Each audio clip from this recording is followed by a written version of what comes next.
Hello, my name is Ken Himmler, and you might have seen me on the YouTube channel or in many of the books that I've written. And in recent months, I've been asked to put together some type of training course or some type of overview on asset protection. Now, while I've written about this in many of the different books that I've published, it is much more, it's easier if I just put together a slideshow and walk you through the 3 steps of how to create asset protection and what it really means. So stick with me. And again, there's going to be 3 sections here. And once you're done with the first section, make sure you move on to the second. It isn't a system where you can just forward through the YouTube or you can put those into a play order. All right, so without further ado, here we go.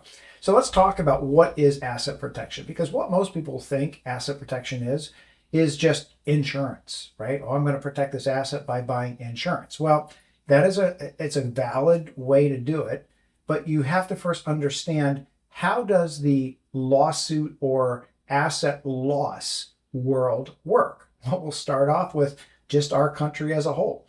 If you look at the UK, they have one lawsuit and to our 1,000 lawsuits. That is the difference in how other countries treat. And one of the reasons is a lot of countries will put the burden of all the expenses on the person filing the lawsuit if they lose it.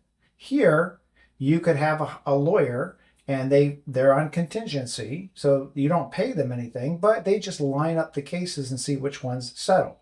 So the problem is we have 40 million lawsuits in the US filed every single year. Some are in federal court, some are in state court. And now the average American is going to be sued at least 5 times in their lifetime. That is up from 3.3 times per lifetime just 30 years ago. Why? Well, it's really simple. You start graduating a lot more lawyers, and they need to have a way to eat and pay their mortgage, etc. So now there are 1.3 million active lawyers in the US. Now compare that to financial advisors. There's 300,000 financial advisors. So there's 4 times as many lawyers as there are financial advisors. There's approximately 300,000 CPAs in this country. So compare that to the 1.3 million lawyers. State courts alone are filing or handling at least 66 million lawsuits every single year. And again, going back to contingency fees. If somebody can just file a lawsuit and there's no big cost or upfront bond that they have to post, it's very easy just to file lawsuits. So what is a lawsuit? Well, it could be anything, really. It could be a personal injury from a car accident, or we had a case, which I'll explain a little bit later, where a lawn care worker got hurt on somebody's property. It could be a handyman gets hurt. It could be business disputes, malpractice, slip and fall. I mean, anybody could sue for anything. And divorce. 40% on average in the US, marriages end up in divorce, depending upon what state you live in. Could be California, which is 52%, 51.5, or it could be other states in the Midwest, which are about 25%, but it averages out to about 40% in the US. It's a lawsuit because you're going to either lose probably half, if not sometimes more, than your actual assets. I'll give you an example. My dad, on his second marriage, he got divorced after 20 years. 17 years, but he had worked for 40 years. And when he got divorced the second time in the state of California, they gave his second wife 65% of his pension, his Social Security, and his assets. So it does not necessarily mean that everything is divided down the middle. Then you have IRS attacks. IRS attacks can be either a tax lien, audits, levies. And I'll stop here to tell you a real quick story about this. And this will coincide with the LLC discussion that we're going to have a little bit later in a further chapter. So we had a client in Southern California, in Los Angeles, and they were big commercial property owners. The lady, the client of ours, the female, she was the active real estate person. She formed a partnership with another guy. They bought a big commercial building. Well, to make a long story short, this other partner ran into divorce. From what I understand, he had massive IRS problems. And so the IRS tried to come after everything he had. Now, the beauty of the LLC in this situation was the IRS tried to foreclose on the property. But due to the property being in the LLC, the IRS was unable to take this asset. Now, had that just been jointly owned or in just a general partnership, the IRS could have taken that property away from our client. So there are ways that you can protect the IRS. Now, the IRS can go through anything. It doesn't matter if it's a domestic asset protection trust. It doesn't matter if it's an LLC owned just by you. But if there's two parties in an LLC, then the IRS, if the LLC is done correctly, the LLC can prevent the IRS from foreclosing on assets inside of the LLC. Medical catastrophe. We've seen this.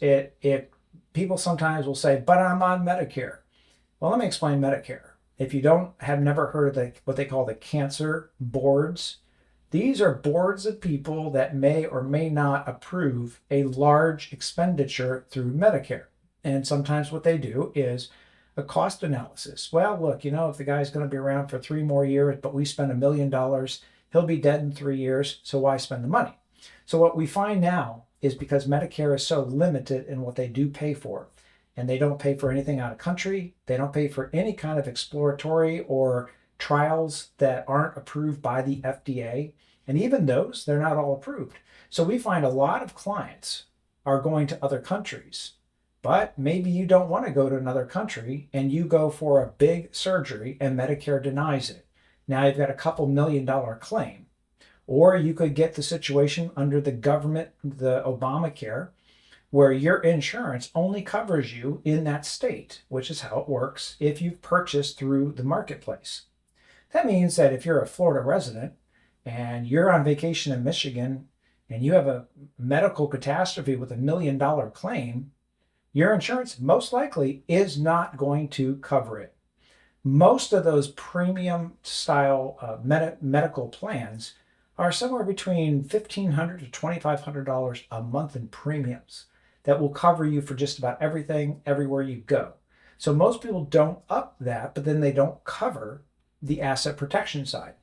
Then we have business failure. Well, business failure without proper structure can bleed through into your personal assets. And remember, I'm also talking about rental properties, rental real estate. We still get people that think that they've done it right. They went and bought a piece of real estate, rental properties, and then they go online to some online service to form an LLC, and they think, oh, it's all done. Well, then we look, and the operating agreement has no teeth to it. The tax structure wasn't set up correctly. So just because you have an LLC does not mean that it is actually going to protect you. So what do a lot of people do? Well, they turn into umbrella insurance, and they think, well, I'm going to just go buy an insurance policy. And the problem with that is many insurance companies will want to sell you the insurance because they're able to collect the premiums. So you could have umbrella, you could have professional liability insurance, malpractice insurance, directors and officers insurance, and you can even have something called EPLI, which is protecting you against employers' professional liabilities. It might be somebody has a claim of discrimination or whatever it might be. We find states like California, Washington, not DC, but Washington, Michigan, Wisconsin, New York, some of these states, they're very liberal at going after business owners for frivolous claims. Now, at least 15% of the claims from insurance companies are initially denied. And this is what's interesting, and I've actually gone through this myself. So, real quick story if you haven't heard this before. So, back in the 80s, I was trying to become a real estate tycoon while being a financial planner. And so I was literally working in my firm. I worked for somebody back then. And I'm on the side, on the nights, on weekends, I'm literally in there remodeling homes. And it worked out pretty good. At that time, I had over 60 units and everything was going great. We were making money and life was good. And then it hit. I'm on vacation in Europe. And I get a call from the front desk of the hotel. This is before cell phones. I know, I'm old. And they tracked me down, and it was the police department from Buffalo. And the police department was trying to track me down because the house I lived in was burned to the ground. And so the first instance is I contacted the insurance company, and then the insurance company said, yeah, we're going to deny the claim because you shouldn't have rented to this person. One of the tenants actually lit the house on fire. And so I had to argue with them and threaten a lawsuit. And finally, they covered the claim. And then there's a second instance with the rental properties. Same city, Buffalo. I had a rental property, and here I am, 11:30 at night. I'm asleep. I hear this big loud knock on the door, and I open the door, and there's an Erie County sheriff. So, of course, the first thing you think is somebody I know just died, because why else would a policeman be at my door? And he asked me my name, and I said, yes, it's me. And he handed me a lawsuit. It says, you've been served. And I said, what the heck? I'd never had a lawsuit against me. So I'm reading this lawsuit, and some woman, so I didn't know her, she said she fell on the sidewalk in front of one of my buildings. And so what most people will say is, well, that's not your responsibility. That was the city's responsibility. It's actually not. That's an old wives' tale.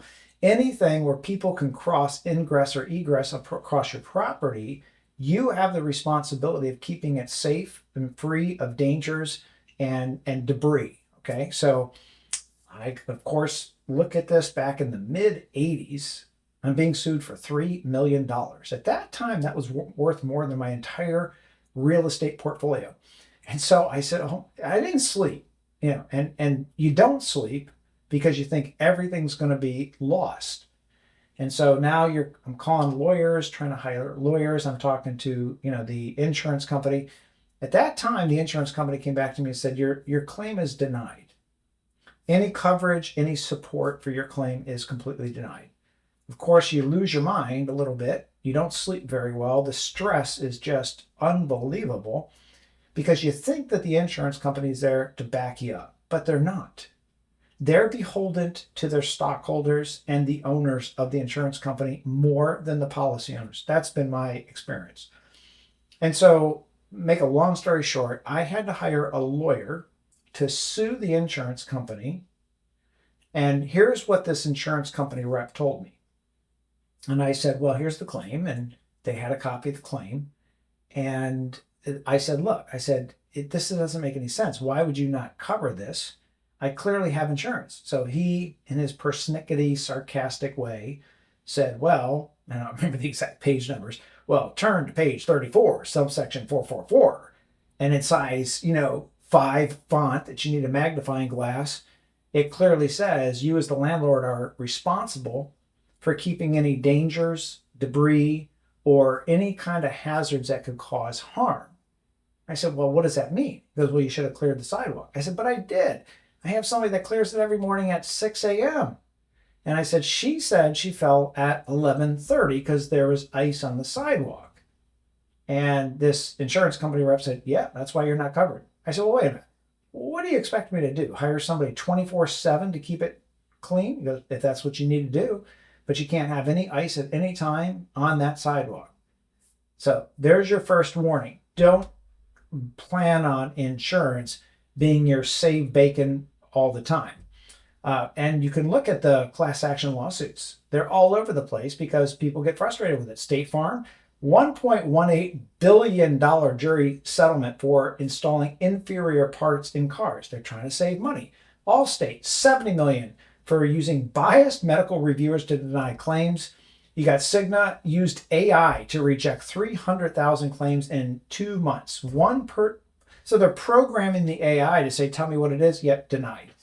And so we know that this is a problem. So what I'm saying is, please do not depend upon insurance as your asset protection. It is a layer in your asset protection, but it is not the save-all. You got Blue Cross Blue Shield, $2.8 billion in anti-settlement for price fixing. So if you look at 90% of the denied claims were reversed on appeal. And usually what that takes is just what I had to do. You have to hire a lawyer.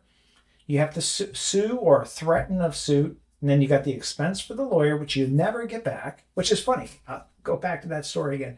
So now keep in mind, this is in the mid 1980s. I spent $21,000 on a lawyer to sue the insurance company. And at the end of the day, they finally said, okay, we'll support any kind of claim up to, and I think it was at that time, $50,000 or something like that. And so the lady that sued for $3 million settled for $3,000. It was one of these slip and fall scams. And apparently she had done it before on multiple properties, but because they couldn't prove anything, they couldn't consider it insurance fraud. So insurance company pays her out $3,000. I'm out $21,000 with no recovery from the insurance company. Now, if you look, how do you get involved in a lawsuit? Well, there's a rule that every lawyer follows. Never sue a poor person. Why? You have nothing to get.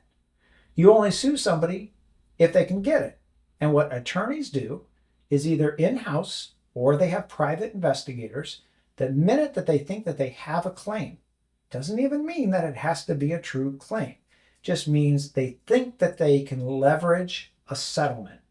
Then what they do is they hire their PI, and their PI goes out and they do an asset search. And so what they're going to do is they're going to do an asset search, and then they're going to send you a financial disclosure. Now, this is before they push it anywhere, right? They might have to file the lawsuit, but that's pretty cheap for them to do. Some states are $300, some states are $500, so they could do this all day long. So they file the lawsuit, and then they send you a discovery request. And what that says is, show me all your insurance, show me all your assets.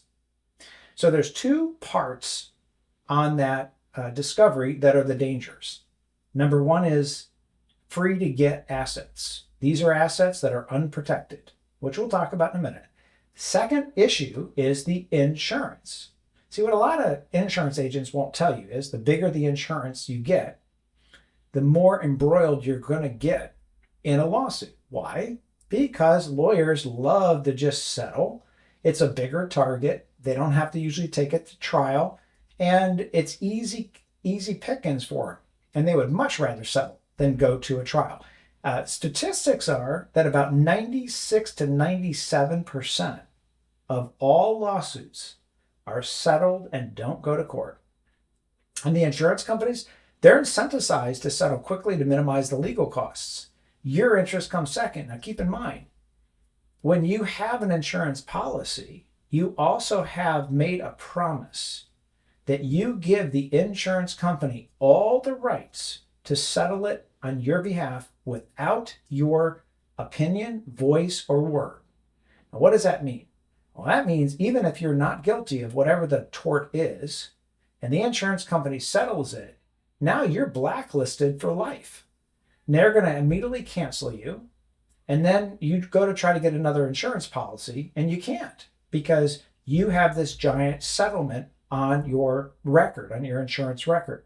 So again, insurance is there, but as a layer, not as much as a foundation.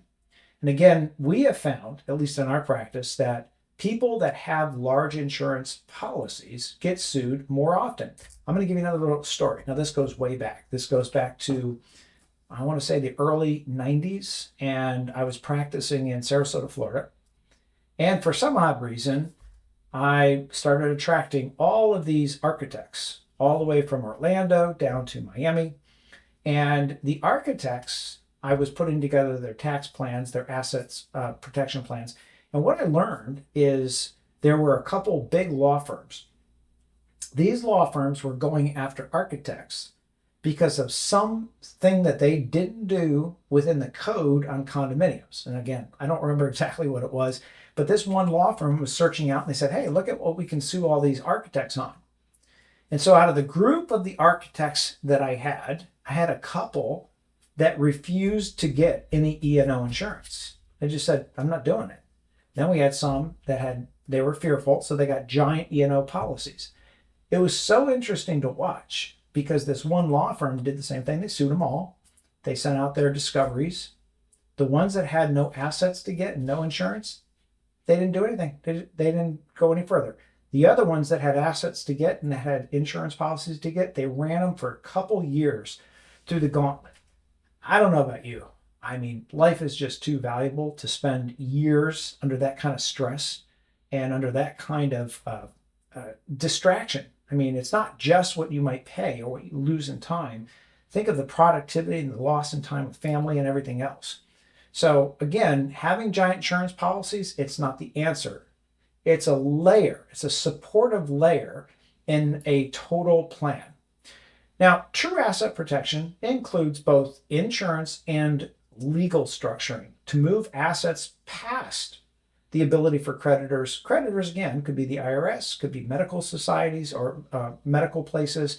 It could be a divorce. It could be a car accident. It could be a business operation. Now I'll tell you really quickly about what most people never think about is just things around their home. Do you have a dog that could bite somebody? Do you have a pool? Do you have lawn care workers? Do you ever have handymen in? So here's the story. We had a client in Las Vegas, and this client was neighbors to another client, or not, I'm sorry, neighbors to this person they told us the story about. So here's what happened.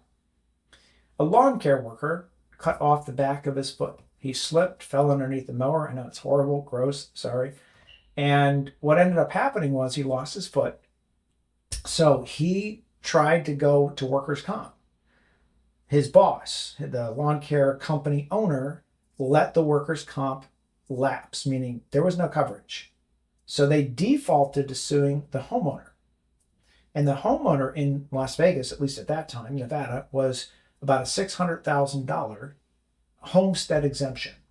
So this person was successful at winning the lawsuit, forced the sale of these people's homes. It was about $1.2 million. So they lost half the value. They were able to keep the $600,000, but they lost the other half of the value. So the point is, you could have things and you might say, yeah, but I've never been in a car accident. Yes, I'm a great driver.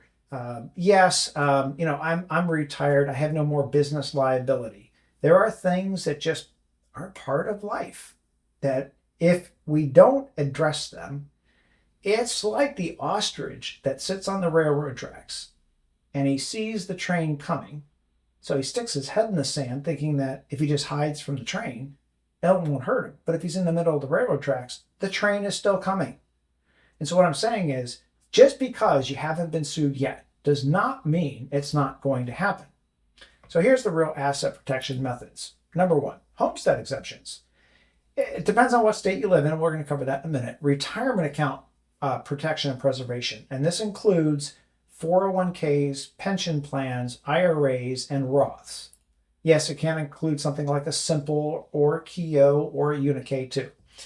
Number three, LLCs. This is generally the foundation of basic asset protection. And number four, trusts.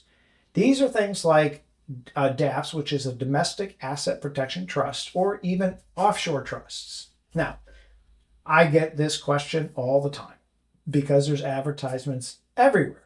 Set up an asset protection trust in the Cook Islands. Set up an asset protection trust in the Canary Islands. Set up an asset protection trust in Belize or the Nevis Islands. Let me explain. When you set up an offshore trust, first, people think that there's tax advantages. There are none. I had a client about 10 years ago, and this client was very well-to-do. He was a physician. And he came to me and said, listen, he says, there's a law firm in Houston and they're going to do a much better job than you have ever done for me because they're going to set up everything in the Cook Islands. And I won't have to pay income tax. I will have pure asset protection. I tried to tell this doc, I said, Doc, look, there is no such thing. And he says, but it's a law firm and they're going to give me a legal opinion. I said, there's still no such authority to do that. He said, well, you just don't know. I said, well, how do they plan on getting around Obama's new law on foreign reporting of income and assets in every country? Well, they said they had a way to do it. I says, okay. And tell me, how comfortable are you with moving your assets, $10 or $12 million, to the Cook Islands, and you're now going to appoint a trustee that lives in the Cook Islands to manage your assets, and they have full rights of withdrawal? He goes, yeah, but they've been doing it for years and years. He goes, there's nothing to worry about. Okay, so he did. 6 months later, that law firm was raided by the FBI due to telling people they could get away without paying income tax.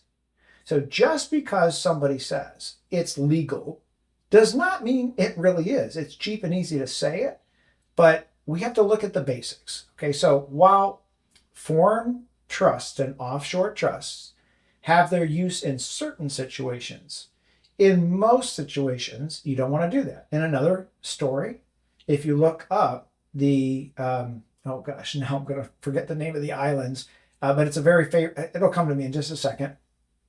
But basically, this island is, oh my, I can't believe this, can't remember the island name, but give me a second. On this island, this is a favorite place for trusts.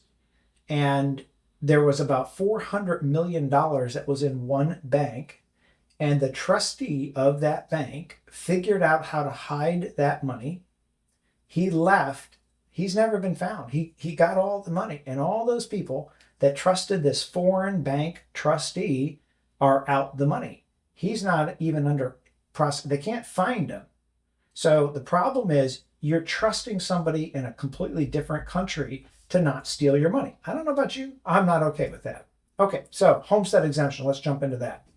So a homestead exemption shields equity in your primary residence from creditors. Now, there are some things you have to make sure that you do, such as you have to make sure you live in a state that has that asset protection. And sometimes what you have to do is you have to file formations of domicile and homestead elections, and it usually only covers your primary residence.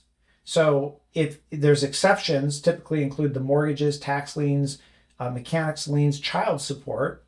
Now, again, not that I agree or disagree with this, but if you are trying to avoid some of these things, there are domestic asset protection trusts. That's another level. But again, a lot of times what people do is they'll go to too much of an extent when there isn't that much risk, or people will not do enough when there's a lot of risk. That's something that you have to discuss with an advisor. Now, again, some states require you to file a declaration of homestead. This way you're verifying that you actually live in that state. Now, what are the best states? Well, hands down, Florida has unlimited homestead protection. But since the Enron days, when Jeffrey Skilling tried to move all of his assets to Florida and buy a $32 million house, the Fifth Circuit Court of Jacksonville, Florida, after that was very adamant that they didn't want Florida to become a haven for criminals to hide money through housing. And that was at the time that O.J. Simpson did the same thing. And so they put a 2-year moratorium, meaning you have to show that you've lived here for at least 2 years. You don't have any pending lawsuits, nothing that somebody can take from you that's already in play. Okay, now every state has their own set of rules. You should make sure you understand what those homestead rules are. But then you have states that are the weakest states, like New Jersey and Pennsylvania. No homestead; they can take 100% of the house. And then you have states like California. And speaking of OJ, you might remember he got off of his criminal prosecution, but the Goldman family sued him civilly. They won. They owned his house. They foreclosed on his house. I don't know if you remember this or not. In their way to heal some of the grieving, they had a bulldozer just bulldoze down the entire house. So there are states that have very little to no asset protection. It's important you understand what your state has. Now, when it comes to retirement plans, you have 401ks. Now, we're going to lump all these different things together, like 401ks, simples, UNIKs, KEOs, defined benefit, those types of things. And then you also have traditional and Roth IRAs. Now, these are all covered under 401ks are covered under what's called ERISA. Now, what ERISA does is it's a federal level of coverage, and it's usually covered only in federal bankruptcy, meaning if you go any other bankruptcy route, you may not have the coverage, but it will cover everything in that account. Now, IRAs are individual retirement accounts, so they're not covered by the government. It's a state-by-state ruling. So you have to look at what your state actually covers. Now, speaking of the federal coverage, if you have $3 million in your IRA and you have to claim bankruptcy because of a medical catastrophe, you're only covered up to the $1.7 million as of the recording of this educational video. And some states, they offer unlimited IRA protection. Florida, Illinois, Indiana, Iowa, New Jersey, Oklahoma, Oregon, Washington. So it is state by state that you have to be very careful of. Other states like California and Georgia protect only what's for necessary support. So here's what's interesting. How do you determine what is necessary support? So here's what I've learned. What I call the middle millionaires. What is a middle millionaire? It's typically when you have from $1 to $10 million. You don't usually live extravagantly. You're not flying private jets. You're not hiring $10,000 a day yachts. Most likely you're living in a modest house. Most likely you're spending a modest amount between $100,000 to $200,000 per year. So now imagine you live in one of these states that has very little asset protection and somebody gets a claim against you. And now what they're going to do is they're going to come after your retirement accounts. And what they're going to use against you is your low cost of living, because they're going to say it's not what you're used to. It's not necessity and support. And so they might be able to get all or some of your retirement plans.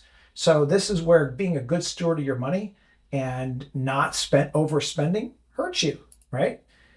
Inherited IRAs have no federal bankruptcy protection whatsoever, and these are very limited in a state by state.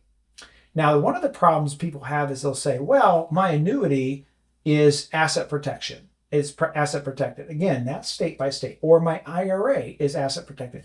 So you have to understand the difference between what's called the corpus value and the income value. Corpus value says, hey, if I have $1 million in my IRA and I live in Florida and I'm in a car accident and somebody gets a $3 million claim on me because I accidentally took out some neurosurgeon making $4 million a year, and they come after my IRA, they can't get to the corpus value, meaning the $1 million in the IRA.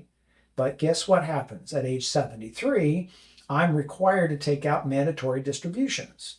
They can garnish income. So you have to be careful to not set your focus on just the asset, the corpus asset protection. It's also the income protection. So again, if you now have any kind of retirement plan that makes a formal distribution, then they could get that from you before you get it. Now, the Roth advantage is, guess what? There's no RMD. That's the beauty of it. Now, if you don't have an RMD, then there's no taxable income that comes out. And if there's no taxable income, they can't get to that income. So it's another layer that a lot of people don't think about, but a Roth has some superior asset protection over an IRA. So let's talk about the different layers. And so layer one is just insurance. Again, not too much, just enough, but not too much to become a target. Then you have homestead protection if you have that available in your state. Then you have retirement account protection, and then you have LLCs. Again, we're going to cover LLCs in much, much greater detail in part 2.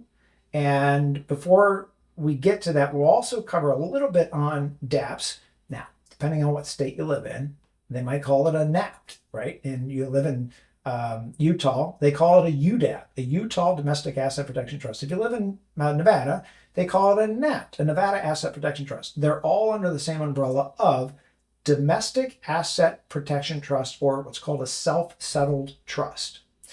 There is no single fix. It's definitely not just go buy insurance and you're all set, or just get an LLC and you're all set. So to wrap this up, look, we live in the most litigious society anywhere in the world, but we also live in a society that gives us so much opportunity to earn so much, but in the flash of an eye, it can all be taken away. Insurance companies, they deny claims for profits. I'll give you another example of that right here in Sarasota. So this story goes back about 30 plus years, but if you know downtown Sarasota, right at the corner of downtown, there's a giant 6 or 7 story glass building. That glass building was built by a developer, and his son was out in the Sarasota Bay on a speedboat, and he was drunk with friends, and they ran over a girl that was in the water, killed her, and the girl's parents sued, and they now own that building. And so through these different things, you got to understand that, and an insurance company didn't cover that because there wasn't enough to cover that claim. So again, Insurance companies, they're going to try to deny the claims, but also remember, you may just not have enough insurance. I use the example of the neurosurgeon. So if you talk to a personal injury attorney and that neurosurgeon is making $2 million a year, they're going to start the claim at somewhere between 10 to 15 million. And remember, it's not something that you have to have a car accident where you kill the neurosurgeon. You just have to have a car accident. Maybe he breaks his hands and he's unable to do neurosurgery anymore. So that in alone is an income loss. So again, enough insurance, but not too much. And you have to look at, hey, is my home and retirement account safe? Depending upon the state, depending upon your age, if it's all in IRAs versus Roths, you got to review these things. So in part 2, we're going to deep dive into LLCs. And this is it's going to be one of the most powerful tools that you can design if you do it correctly. Okay. So what we'll do is we'll dive into part 2. And what I want you to do is write down any questions that you might have based upon part 1. Go back, review it, stop it, play it at half speed, because I do talk a little bit quick. And this way you can start to develop questions. You might want to also just do your own research. In the state you live in, what is my homestead protection? Do I have coverage for annuities and life insurance? Do I have coverage for retirement plans? Does it cover, what does it cover? What up to what limit does it cover? Okay, and I'll see you on part 2.